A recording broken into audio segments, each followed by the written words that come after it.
Pokemon in Generations 1 through 4 had slot machines in their respective game corners, in which a player could spend coins purchased at that same game corner. Even if not entirely luck-based, in some of these games it is effectively the same as a real-life slot machine with relatively high odds of just losing all of your coins, for which you spent money. The coins you can win at the game corner are useful for purchasing very good TMs and otherwise tough-to-get Pokemon, imperative for competitive gameplay, blind and deaf runs, speed runs, and casual play alike. Given the frustration of the slot machines, it was much faster, easier, and more consistent to just buy the coins up front and never touch the machines. As a child, this taught me an important lesson. Gambling is bad. Nothing beats working hard so that you can throw money at any problem you want to solve. Unlike some modern games, which seem designed to build gambling addictions, I like to imagine that the Pokemon slot machines taught many children the dangers of gambling and the power of the free market. Unfortunately, American Puritanism once again worked against its own best interests, and developers began to decide against depicting gambling in their games to ensure an E for everyone rating. While the Japanese versions of Heart Gold and Soul Silver had slot machines, the Korean and Western releases instead populated the game corners with a new game, Voltorb Flip.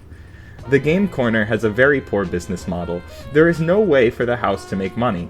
You can still buy useful prizes for coins, but you can no longer purchase these coins directly. Instead, you can only earn coins by playing Voltorb Flip, which has no buy-in except your precious time. Key TMs such as Ice Beam and Flamethrower are available here, so you'll be playing a lot of Voltorb Flip if you want to build a strong and well-rounded team. And I mean a lot of Voltorb Flip. The game itself is a lot like Picross mixed with Ken. There's a 5x5 grid of squares, each of which is hiding a 1, 2, 3, or Voltorb underneath. Rows are labeled with the sum of the numbers and the number of Voltorbs in that row. Columns are labeled in the same fashion. The goal is to use this information to flip over all of the numbers greater than 1, and once you have flipped over all of them, you earn coins equal to the product of the squares on the board. If you win, you level up in the game. Higher level puzzles have more 2s and 3s, and thus lead to higher earnings when you win. If you at any point flip over a Voltorb, you lose the round and may be sent down several levels. You get to keep the coins earned in previous games though, so the total number of coins you have never goes down unless you buy something. On its face, Voltorb Flip feels like an upgrade from the slot machines, even if its presence in a money-bleeding casino makes very little sense. It's a game that requires some mental effort rather than reaction time or dumb luck, and it offers a somewhat reliable way of earning coins without the cheesy method of buying them and avoiding the casino element altogether. These are ideas I could get behind, but Voltorb Flip is terrible.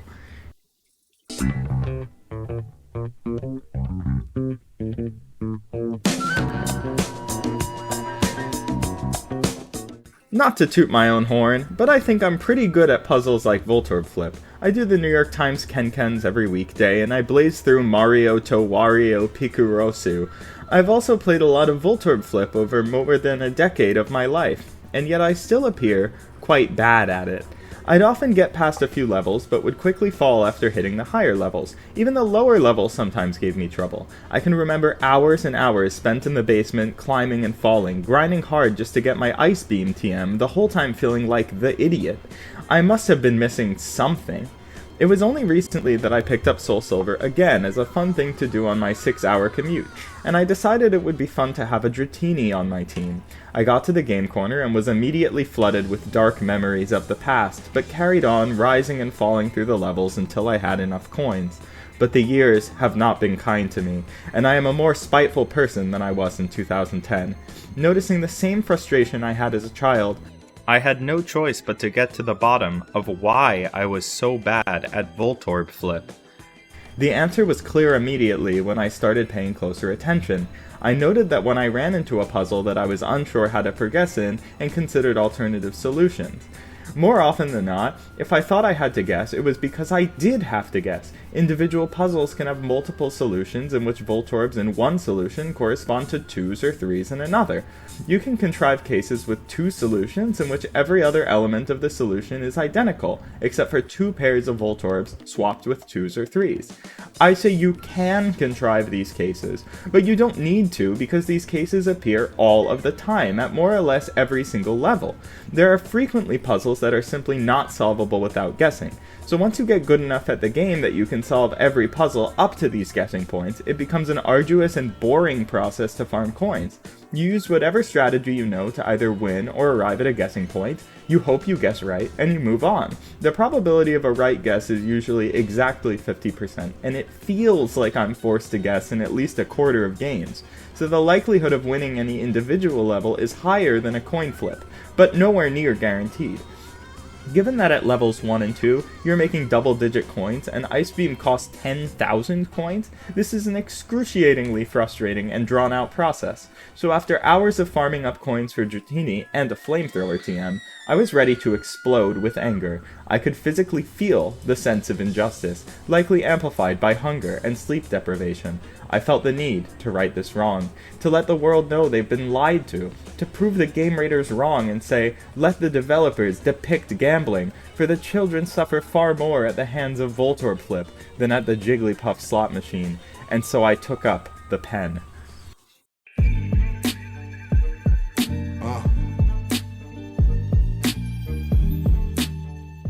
To begin, we will define a puzzle as the set of row and column scores on the right and bottom sides. Let's look at a characteristic unsolvable puzzle. Here, I've correctly flipped over all squares and marked all Voltorbs except for these 4.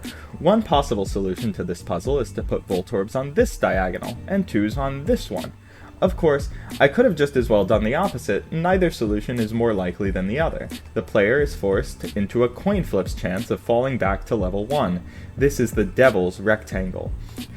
This is not a niche occurrence, it's incredibly common, but how do I show myself, convincingly, that this happens in an unreasonably large percentage of puzzles? While at a scientific conference, I skipped every session on AI and machine learning and instead worked out different methods in the conference-supplied notebook. The first thing I ruled out to do is brute force, observing all possible solution configurations. There are 4 possible values in each of the 25 squares, meaning the solution set contains more than 1 quadrillion elements, about the total estimated number of ants on Earth.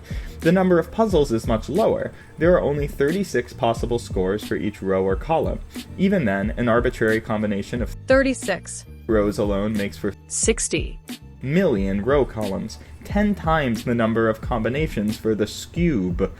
We can make a useful simplification here, however. If we permute the row scores in any way, the solutions are identical to the original puzzles with the corresponding permuted row scores.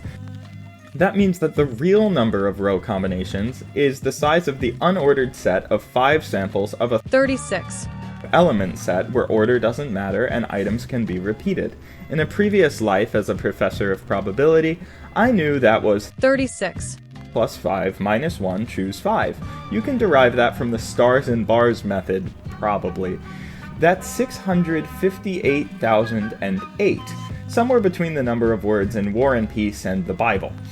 Of these, some row combos simply won't appear in the game, such as those with no Voltorbs or very few non-Voltorb squares.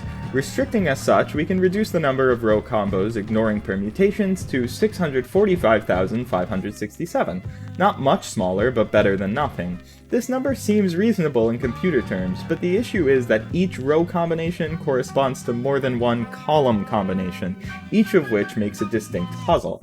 I don't know a priori how many column combinations there are because that number will be different depending on the chosen row combination. I imagine I will need to determine this number on the fly for each of my 600,000 row combos, and hope the number does not blow up to untenable memory-exceeding sizes. Accounting for order, though, it can't be higher than the number of possible row combos, so that gives a comforting upper bound.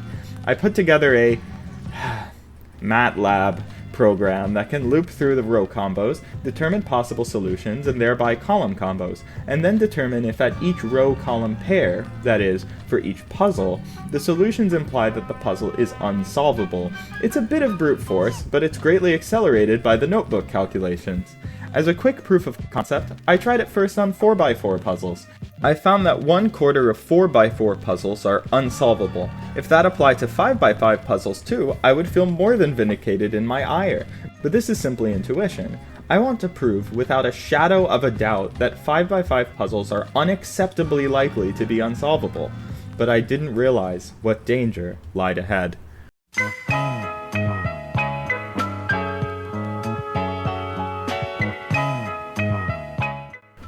Determining the solvability of all 4x4 puzzles took 30 minutes on my laptop, but the computation time increases exponentially with the size of the puzzle.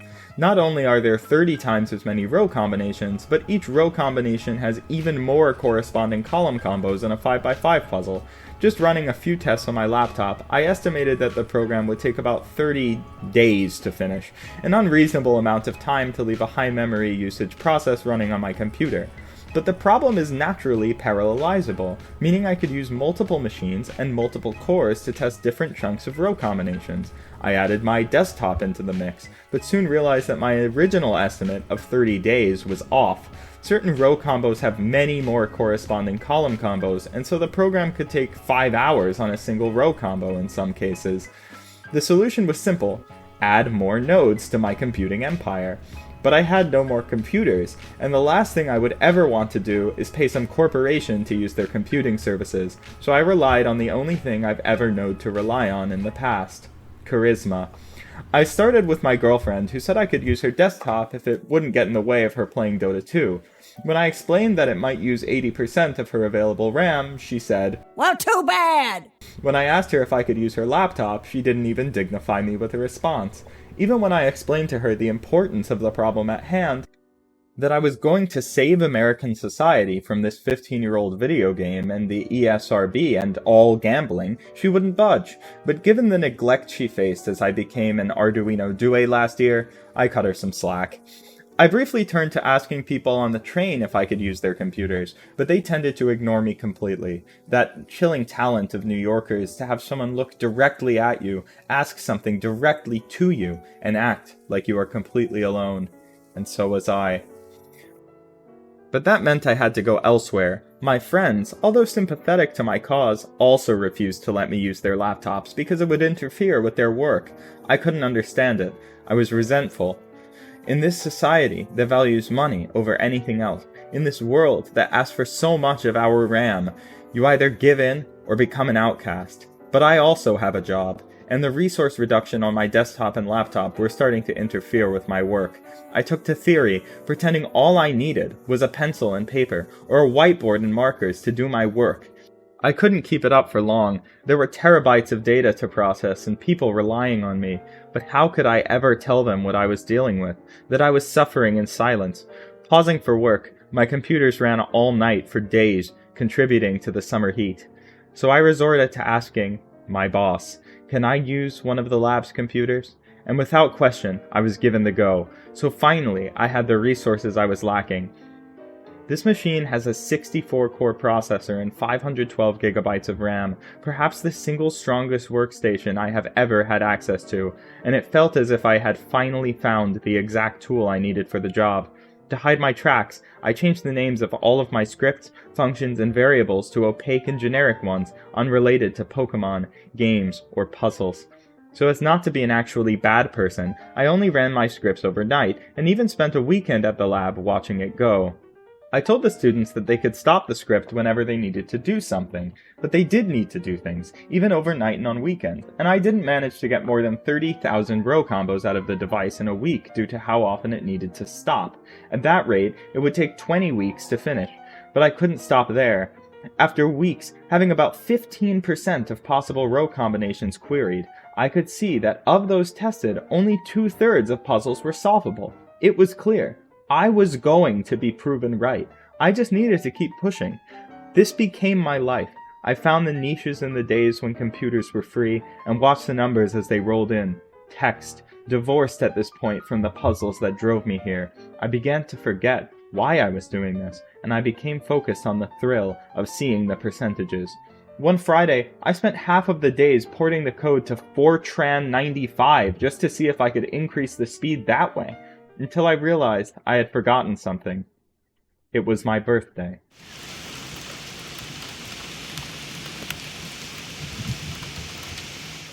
My mother had moved out to the country when I was in graduate school, where the pace of life is slower, and the people never stop talking. I went for my birthday, kicking off a set of Voltorb Flip row combos on my desktop before I left. I sat on the train, trying to quietly read and take in the scenery, but my mind was racing. Halfway through Connecticut, I had a realization. I had been over-counting. In determining the number of column combinations that existed independent of order, I was applying an algorithm that didn't distinguish between certain equivalent puzzles. I was checking for the solvability of far more puzzles than I actually needed to. I pulled out my laptop, fixed the bug, then tried again on the 4x4 puzzles. It was completed in 8 minutes, meaning the program was about 4 times faster than it had originally been. This was it. On one hand, my weeks of computation and excessive power usage were all useless, as overcounting changes the result. So those results sit as unopened .map files for the rest of human history. On the other hand, I was able to make up that work in just a few days. As I enjoyed the New England scenery, I stopped now and then to enjoy even more the reel of numbers as they piled in faster than ever, and better yet, it looked like I was still right. The clean air, the sound of the owls at night, the accordions at the farmer's market. You have to come to this side, take a picture how warm that sucker is.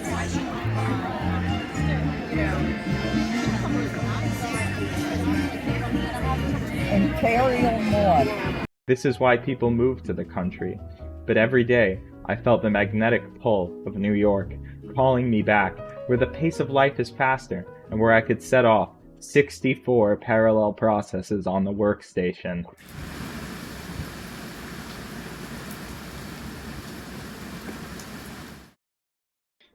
Some people think gambling is addictive because of the thrill of winning, finally hitting the jackpot. You seek that high of winning at the cost of everything else in your life. But that's not true. Gambling is addictive because of the thrill of gambling. Every time you buy in, every time you pull the lever, that's the high. I've seen rich men become beggars, asking family and friends for money just to throw it away at another machine. This summer, I turned 27. I learned that life is beautiful if you know how to enjoy it. Even in New York, you can live a slow-paced life with the right frame of mind. It's okay to walk across the park instead of taking the bus. It's okay to spend a month running buggy code on 3 machines, even if it doesn't work out. It's okay if progress is slow, and every day feels like the day before. But most importantly, I learned that I was right the whole time. After only 40 days, I proved that about a third of Voltorb Flip games are unsolvable. QED, good night. Just waking up in the morning, gotta thank God. I don't know, but today seems kinda odd. No barking from the dog, no smoke, and mama cooked the breakfast with no hog. I got my grub on, but didn't dig out. Finally got a call from a girl I wanna dig out. Hooked it up for later as I hit the dope, thinking will I live another 24?